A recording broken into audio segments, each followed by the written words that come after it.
thank you everybody for joining us on one of our August's brown bag lunch. I think we're having another one, I believe, in next week or in a couple of weeks, but this is very exciting. The brown bag lunch is sponsored by the Gender Equity Initiative and the ABAA. So we are really very excited this week to welcome Deborah Parker. Professor Deborah Parker. I will just start off with her bio and then I'm going to hand it off to her. Deborah Parker is professor of Italian Emerita at University of Virginia. She has published many titles, with her most recent book is Becoming Belle da Costa Greene, a visionary librarian through her letters, 2024. This book chronicles the making and empowerment of a female connoisseur, curator, and library director in a world where men held such positions. So I'm really excited about this topic personally, and so I'm really very excited. Welcome, Deborah. Thank you, Lizzie. Thank you all for registering for the talk today. I'd like to pay a special thanks to Sunday Steinkirchner, Xin Zhao, Lizzie Young, and the Mid-Atlantic chapter of the ABBA for inviting me. Sometimes historical figures percolate, unknown or unregarded, until a combination of events brings them to a boil. We are at the point where the remarkable life of Belle da Costa Greene finds its moment. When Belle Greene began working for Pierpont Morgan in 1906, her life didn't just kick into a higher gear, it became supercharged. Her worlds encompassed Gilded Age mansions, country retreats, rare book enclaves, auction houses, museums, theaters, and avant-garde galleries. Greene's forays through these spaces stimulated new interests. Two became long-standing absorptions, Chinese art and modern art. While Greene's fascination with Chinese art follows the interests of collectors in Morgan's orbit, for example, Charles Freer, Benjamin Altman, Henry Clay Frick, and others, her curiosity about modern art derives from a more personal interest. Greene frequented avant-garde and bohemian circles. This is an image of some of the people who she knew. In the bohemian circles, she befriended Alfred Stieglitz, Leo Stein, Isadora Duncan, publisher Mitchell Kennerly, feminist and activist Mary Bookstaver, and collector Agnes Mayer.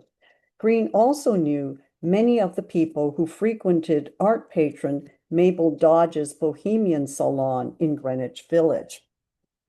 So there's an image of Dodge and her salon, as well as her network, a project that was created by at Bard University. Before turning to this subject, let me say a few words about Greene's background.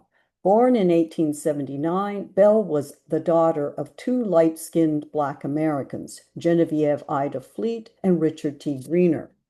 Her father was the first Black man to graduate from Harvard, and he pursued a variety of careers: librarian, dean of Howard University, and U.S. consul in Vladivostok. Greene's mother is the woman sitting in the chair on the left. That's the only image we have of her. When Greener and Fleet separated in 1898, Belle's mother decided to cross the color line. Fleet assumed a Dutch middle name, Van Vliet, changed the family's last name to Greene, and lived henceforth as white. Belle Marion Greener became Belle da Costa Greene, the da Costa a subtle claim to Portuguese ancestry. From 1896 to 99, Greene attended an all-girls boarding school, the Northfield Seminary for Young Ladies in Massachusetts.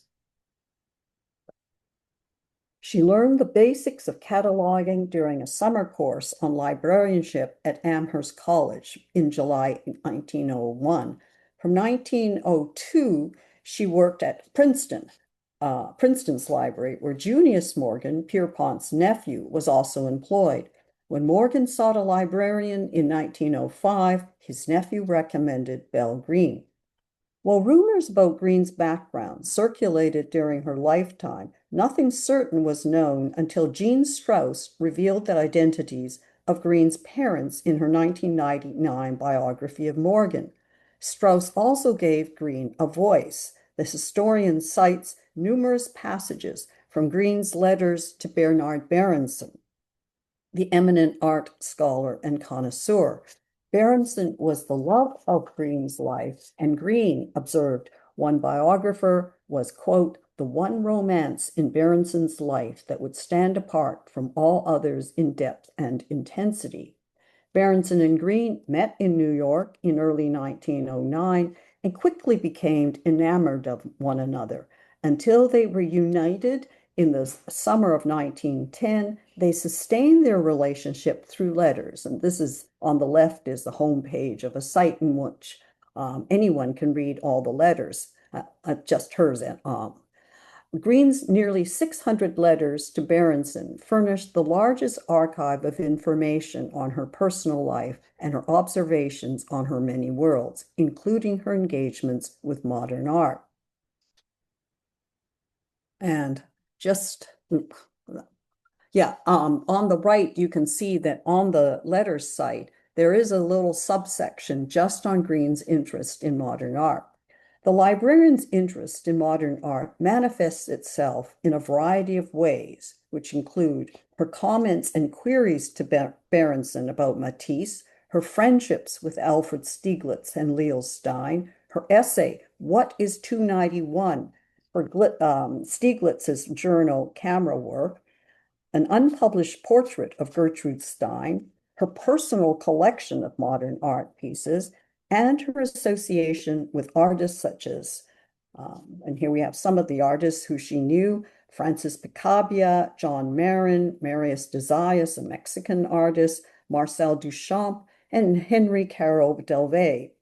The librarian also appears as a subject in modernist works. Clarence H. White, one of the founding photographers of 291, made several portraits of Greene in 1911.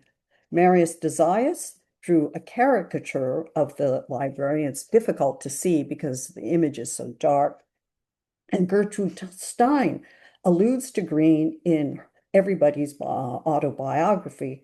And finally, she may have inspired one of Duchamp's ready-mades, the perfume bottle Belle Hélène that he created in 1921. Duchamp changed the color of the bottle from peach to green. Greene's imaginative capacities and ebullience were well known to contemporaries. In The Living Present, her friend Gertrude Atherton refers to Greene's overflowing joie de vivre. Berenson, too, admired Greene's vitality. In a letter to his wife, Mary, he describes the librarian as incredibly and miraculously responsive. And then to the another librarian, Philip Hofer, he described Belle Greene as the most vitalizing person I have ever known. We can derive some understanding of Greene's response to modern art by taking into consideration her responses to more traditional works.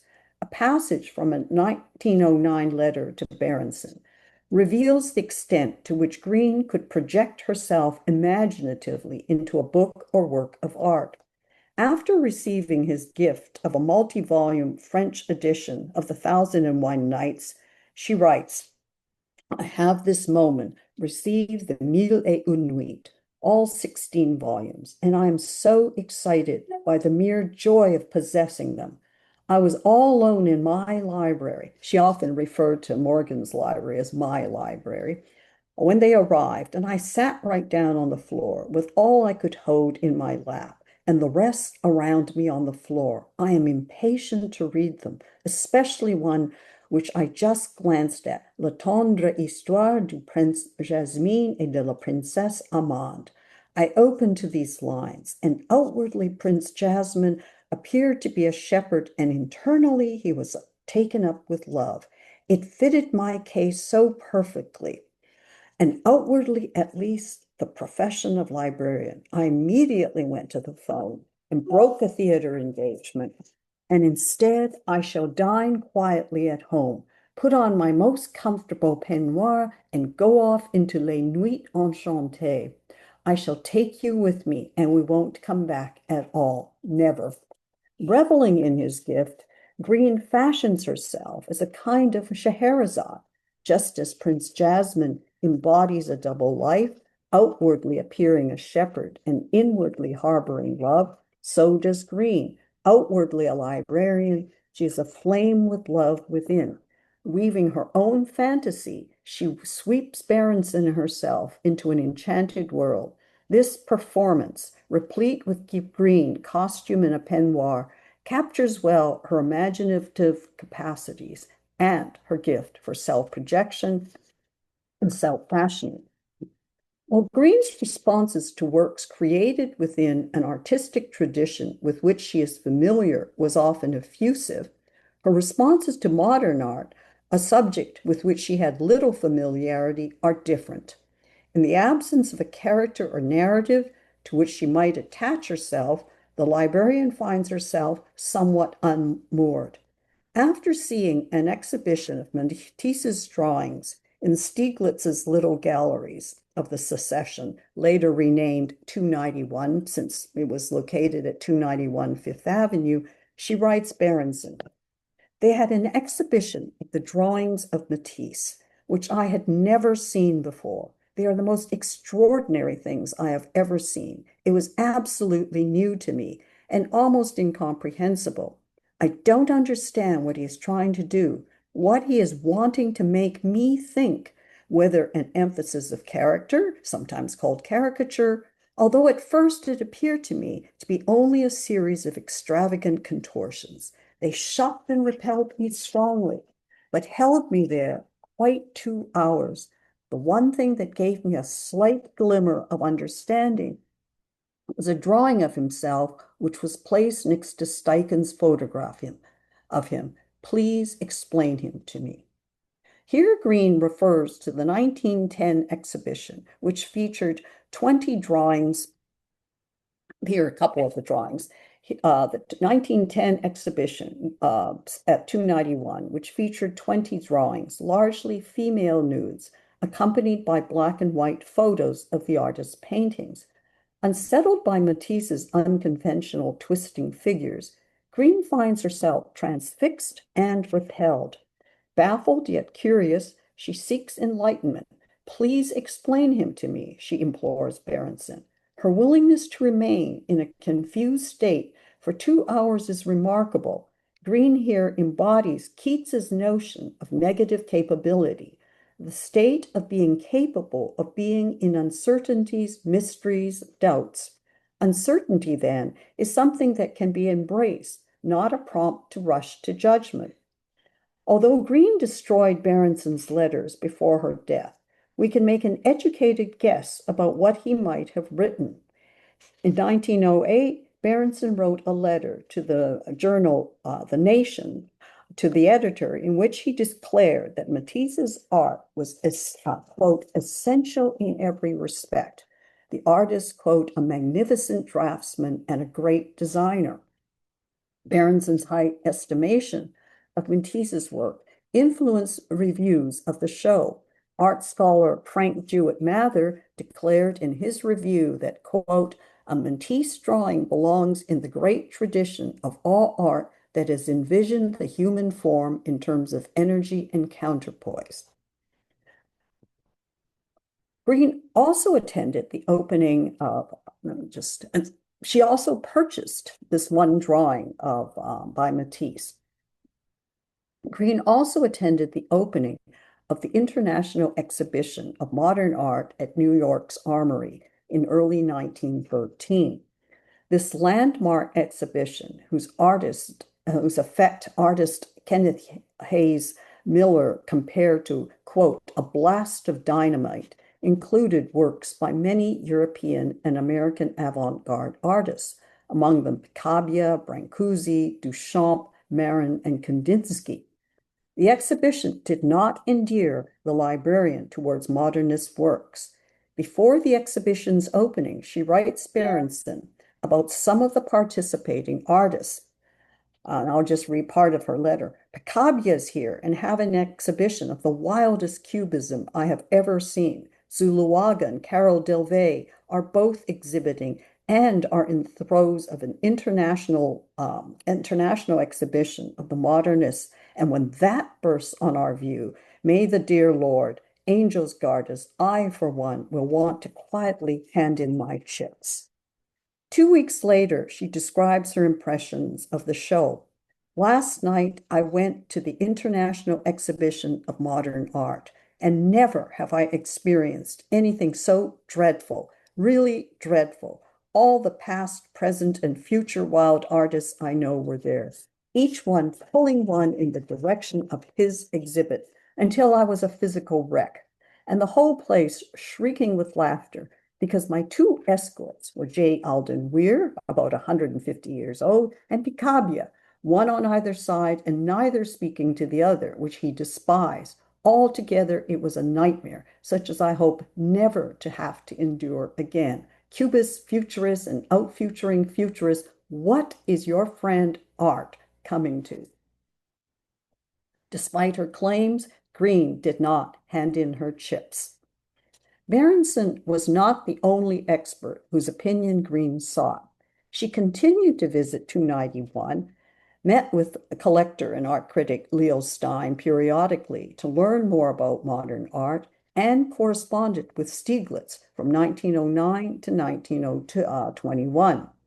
Her correspondence with Stieglitz reveals more expansive views on this subject. Their letters begin over business, Greene's portrait of Steichen's portrait of Morgan, as well as some works for herself, including Steichen's photograph of Rodin's Balzac, and two drawings of abstract figures. I've got only showing one of them by Abraham Valkowitz. In July 1914, Stieglitz invited supporters of his gallery to write an essay, What is 291, for a special issue of Camera Work. And that is a special issue and a list of some of the contributors. Seeking individuals who might write, quote, something out of the ordinary, Stieglitz informed Greene, quote, I am primarily after the recording of a few real heartbeats. Greene's contribution provided just the sounding Stieglitz sought. This essay, her only published work, and this is it, the essay, her essay in its entirety, consists of 5 short paragraphs. She begins by describing her response to the work of different artists. The quote, thrills received from Matisse, Picasso, and Brancusi, the Rabelaisian delights of Valkowitz, the glorious topsy-turvydom of Marin, or the glowing sincerity of Steichen. Above all, Greene values Stieglitz, the magnet of life. I wish that I were able to repay you for the countless times you have so lavishly poured courage into my soul, enthusiasm into my living, and clarity into my thinking, for the countless times I've come to you, a hopeless, incoherent mass, my courage like so much wet tissue paper, my mind fringed by the seeming uselessness of things, and left you an optimistic, determined, and directed endeavor. For Greene, 291 is Stieglitz. His enthusiasm for modern art and his elucidations had transformed what seemed incoherence into clarity for her. If she feels a mass of confusion while viewing modern works, she leaves with an optimistic sense of direction. The abstractions, unconventional poses, and brilliant colors of modern art had expanded her aesthetic horizons. Greene ends her contribution with a juxtaposition. She deftly compares the views of Stieglitz enlightened satellites, modernist artists who know that the old fogies such as Rembrandt, Leonardo, and Raphael are hopelessly defunct, and who believe that the Metropolitan Museum is but a morgue, to her unenlightened self.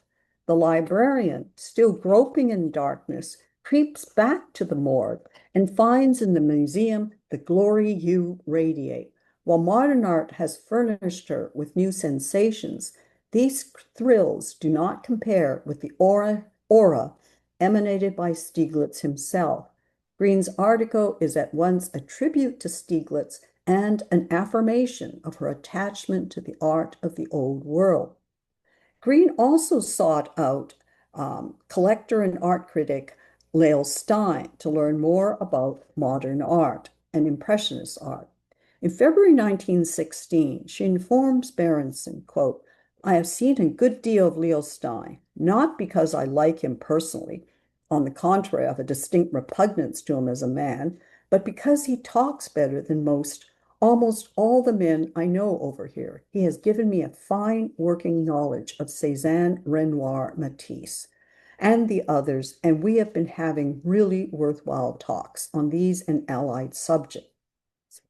Leo Stein's approach to art would have resonated strongly with Greene. As the collector, as Stein wrote in one essay, the problem was to see and then to learn what was particular about this way of seeing. Greene would have found in Stein someone as committed to developing one's eye as herself.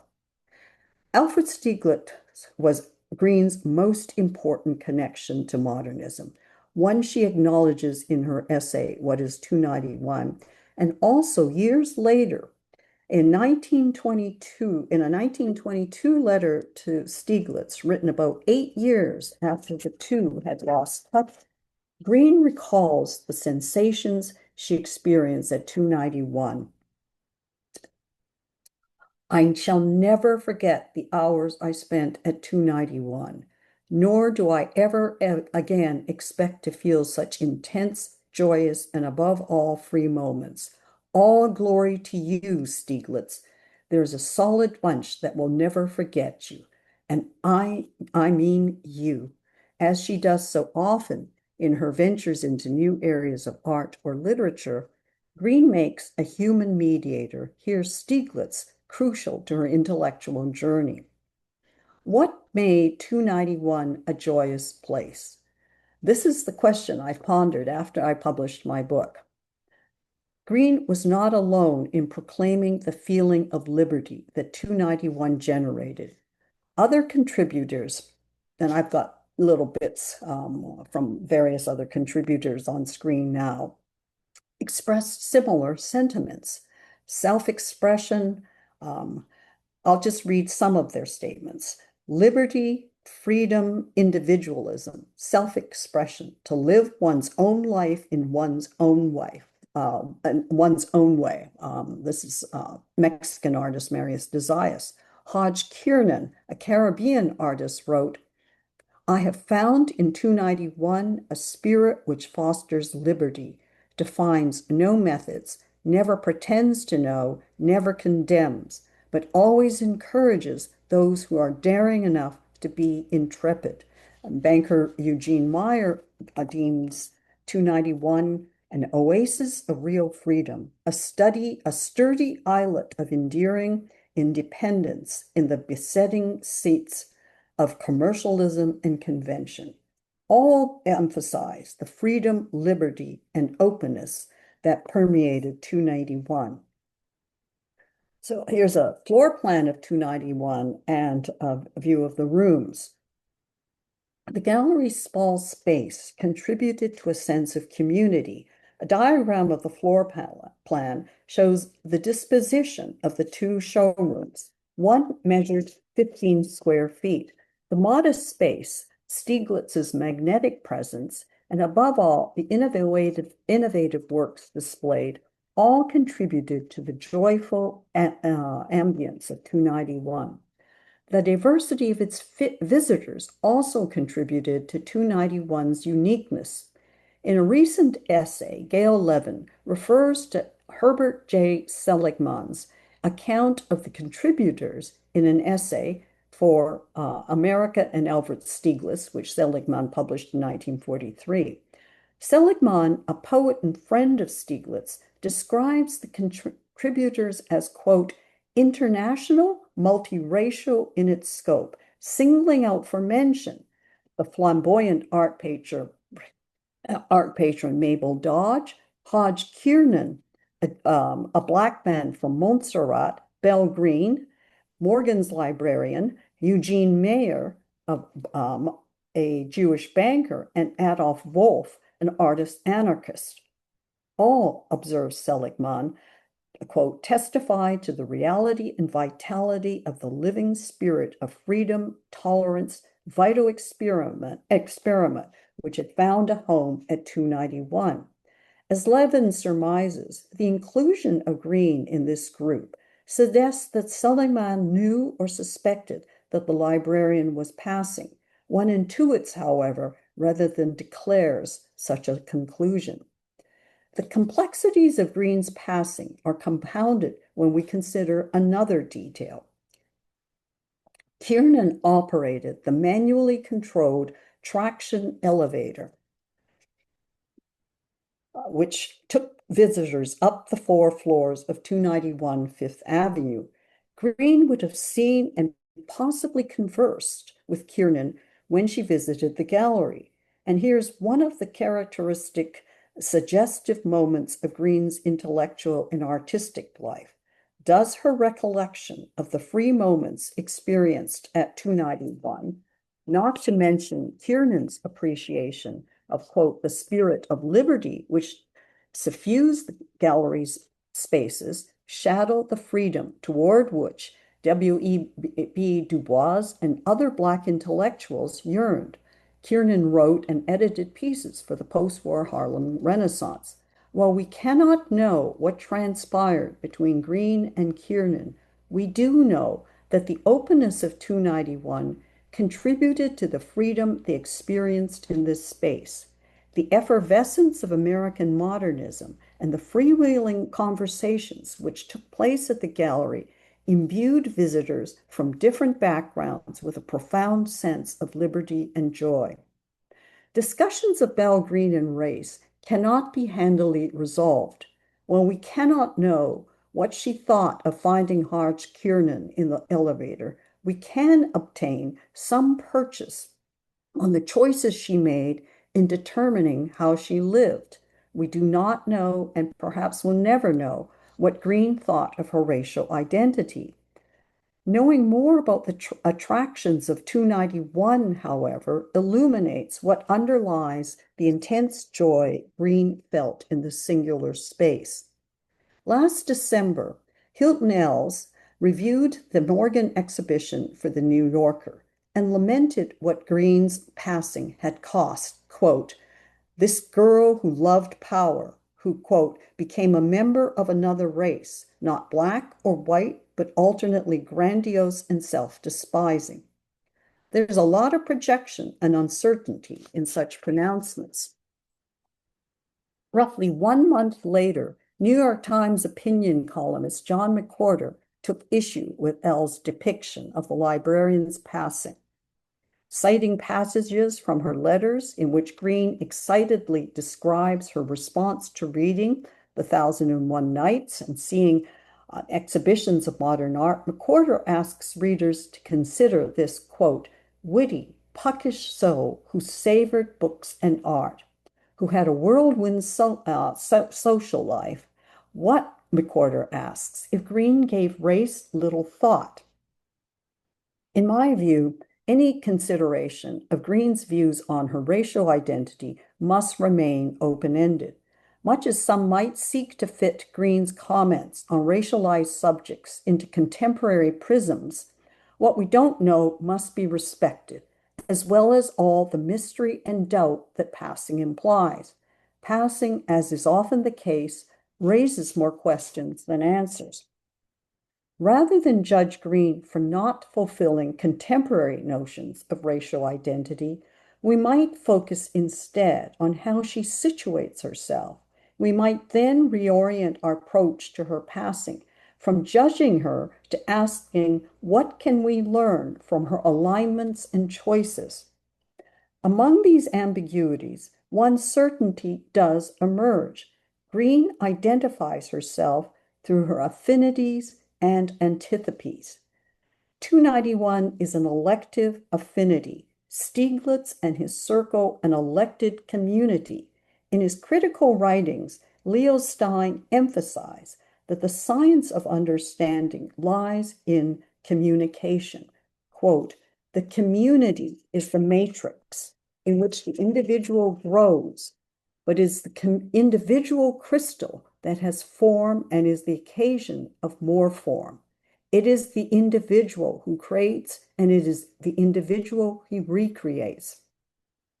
In her engagements with modern art, its practitioners, its spaces, and its advocates, Greene formed alignments which resonated with her deeply.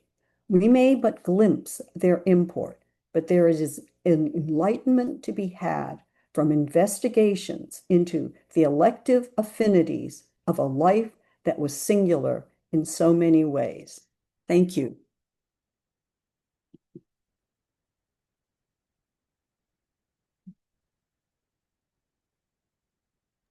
There you go. Thank you so much. That was really fascinating. Just to let people know, if you have any questions, you can put them in the chat. I'm going to actually start out with where can we find these letters that you are showing us? The letters that Greene wrote Berenson, roughly 600 letters, are Wow. all on a site more or less entitled Belle da Costa Greene's Letters to Bernard Berenson. This is a joint collaboration between Villa Itati, which houses the original letters from Greene to Berenson. Villa Itati is the Harvard Center for Italian Renaissance Studies in Florence.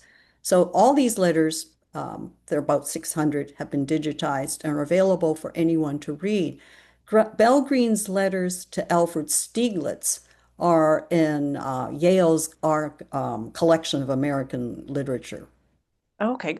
Shin, can we put these like in the notes somewhere? Because that's really interesting. So the letters going the other way were burned, Yes, yes.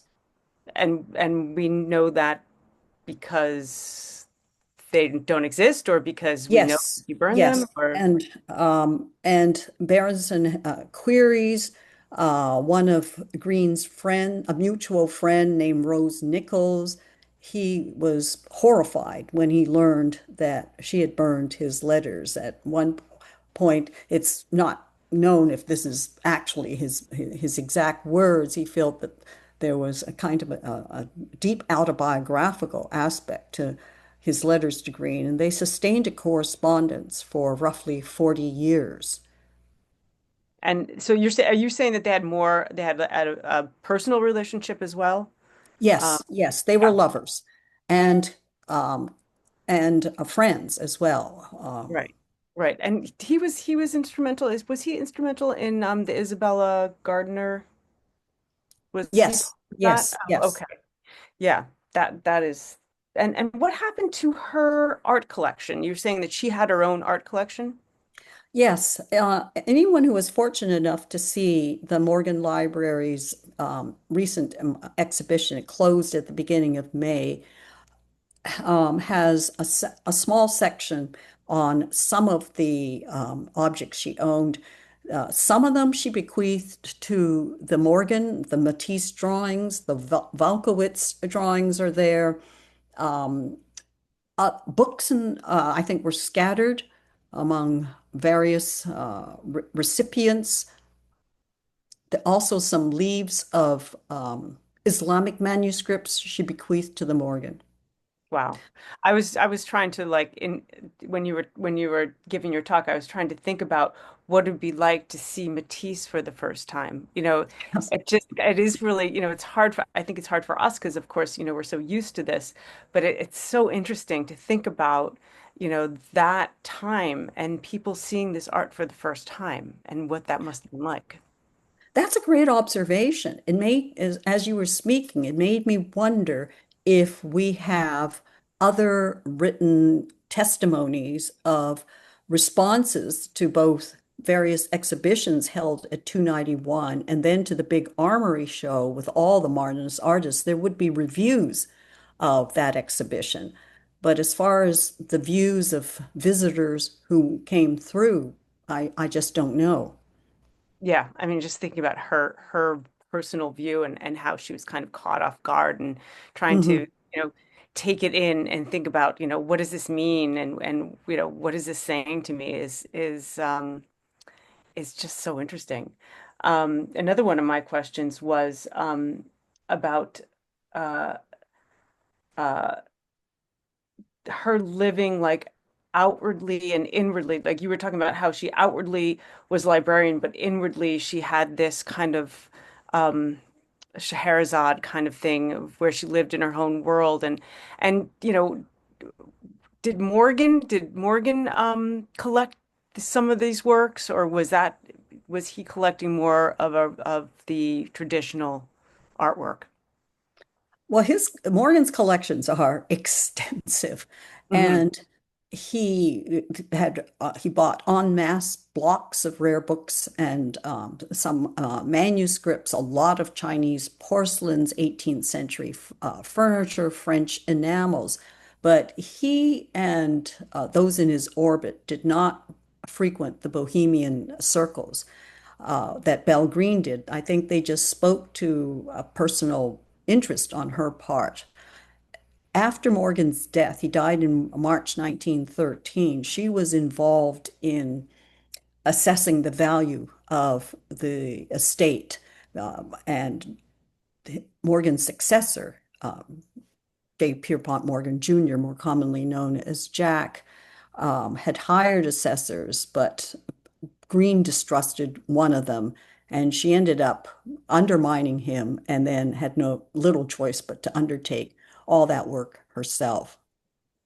I mean, also you think about this, a woman and somebody who's also, passing. I mean, there's so much going on here. Yes, she's really unlike anyone. It, Um, and it's she amazing that she lived at that time. It just boggles the mind. It does. I think some people might be familiar with the HBO's The Gilded Age, Hmm. which features an ambitious young Black woman, but who wasn't passing, Peggy Scott. And she is a journalist, aspires to be a writer, and she moves in far more limited circles than Belle Greene. Right. Right, because before we came live, we were talking about the juxtaposition of those two characters, and Hmm. um, you said you were thinking about maybe writing an article about that. Well, I have. It's a question of, where I might be able to place it. Okay. So it's in limbo. Well, I mean, I have to imagine that it would be a big success because I can't tell you. I don't think I've met one person who hasn't actually watched that show, and people like it, people don't like it, but it's interesting to see. I think people love to see the lives of other people, at different historic Hmm. times. Well, I I, guess I, I, I'd like to encourage people to look at the letters site. There's one of the drop-down menus provides a list of the range of subjects, and they're very wide-ranging. And they're nothing compares with reading about Belle Greene than her own words. I mean, there's such a vivid quality to her use of language that I think that the more anyone knows about how she records her responses to the world around her, not just what she did, but her reflections on that, will come away with a very different sense of this most remarkable a young woman. Oh, we got Julie Brownie said, thank you. Was just looking at Richard Greener's papers for some research. Agree that much is happening in this family. Appreciate this talk. We'll look at the letters. Richard Greener, um, explain who that is.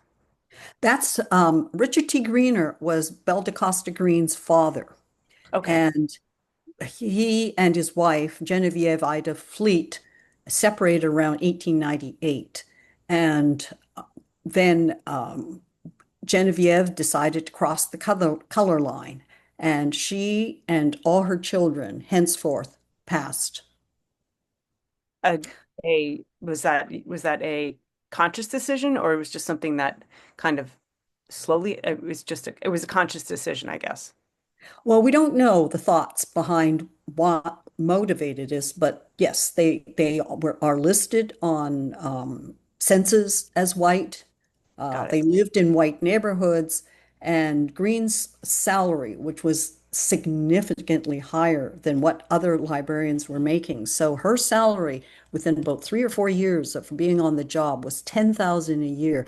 That is in today's terms about 280,000. That is a lot for a librarian to be making, even today. Even But other today. librarians were making 400 a year.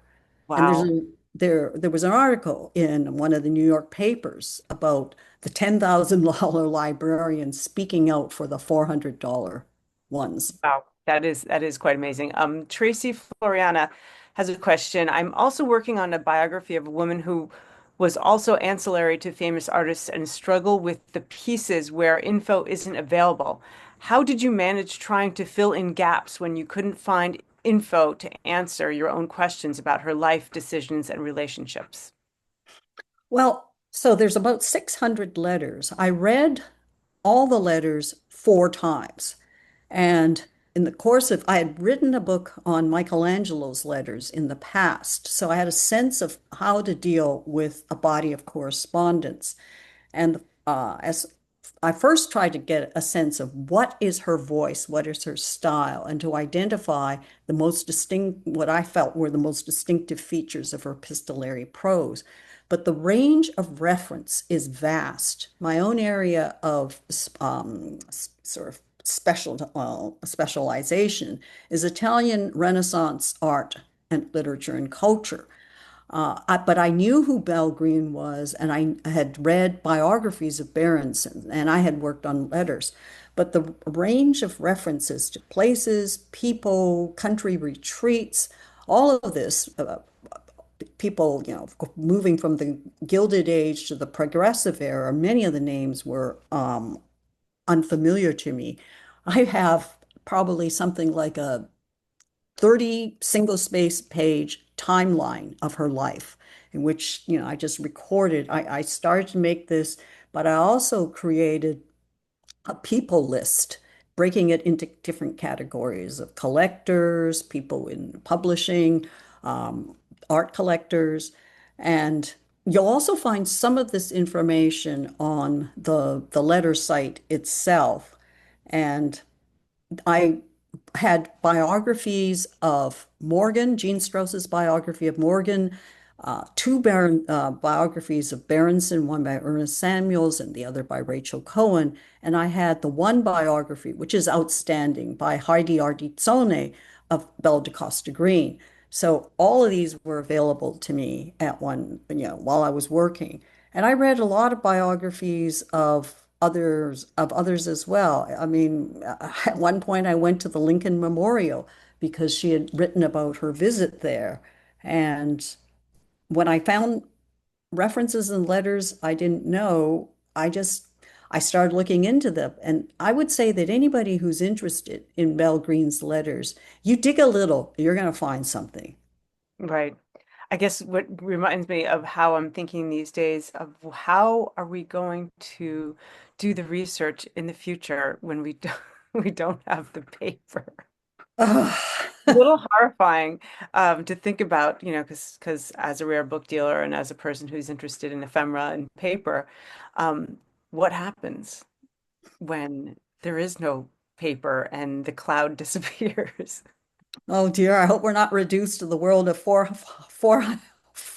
Fahrenheit 451, where people have to memorize entire books.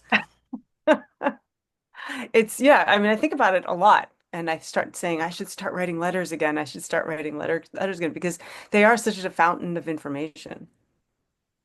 Yeah. Deborah, thank you so much for joining us. I look forward to reading more of your stuff. Thank you. Thanks everybody for coming, and we'll see you soon.